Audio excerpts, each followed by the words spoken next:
Hi everyone, আমি ঐশিকা চলে এসেছি আবার একটা নতুন ভিডিও নিয়ে। জানো তো তোমরা সবাই, আমি এরকম তথ্য দেখতে খুব ভালোবাসি।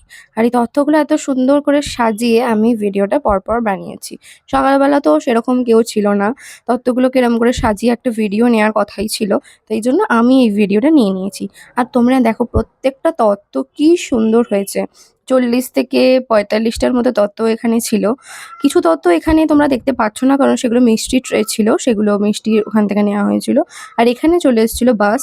তাই আমি একটুখানি দেখে নিয়ে নিজেকে, পেছনের সিটগুলো তখন ফাঁকাই ছিল, তখনও সব লোক আসেনি। আমরা যাত্রা শুরু করে দিয়েছিলাম বোলপুর শান্তিনিকেতনের দিকে। আর তোমরা সবাই জানো যে বোলপুরের প্রান্তিকের কাছেই সোনাঝুরি হাটটা বসে।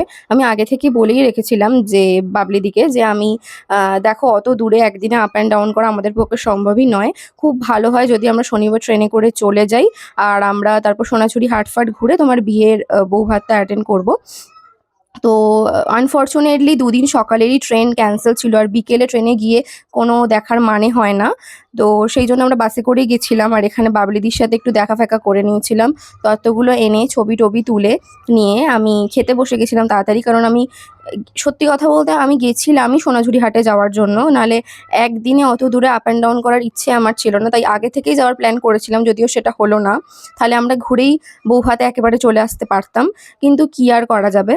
তবুও আমরা তাড়াতাড়ি খেতে বসে পড়েছিলাম। অনেকজনকেই বলেছিলাম যে আমাদের সাথে সোনাঝুরি হাটে যাওয়ার কথা। ওনারা যেতে চাননি বা ওনারা এখানেই থাকতে চেয়েছিলেন। কিন্তু আমাদের যাওয়াটা ইম্পর্টেন্ট ছিল, কারণ আর কবে আসতে পারবো, বা আমার এখন পরীক্ষার যেরকম সিলসিলা চলছে, যেরকম পড়াশোনার কারণে আমি কোথাওই ঘুরতে যেতে পারি না। তাই জন্য আমার ইচ্ছাই ছিল আমি সোনাঝুরি হাটে যাবো আর কিছু জিনিস কিনে আনবো। কারণ আমি চাইনি সোনাঝুরি হাটটা অন্য কোথাও ট্রান্সফার হয়ে গেলে সেখানে গিয়ে দেখতে। কারণ সেটা একদমই ভালো হতো না। সেই ঐতিহ্য লাল মাটির ব্যাপারটা তো আর থাকতো না।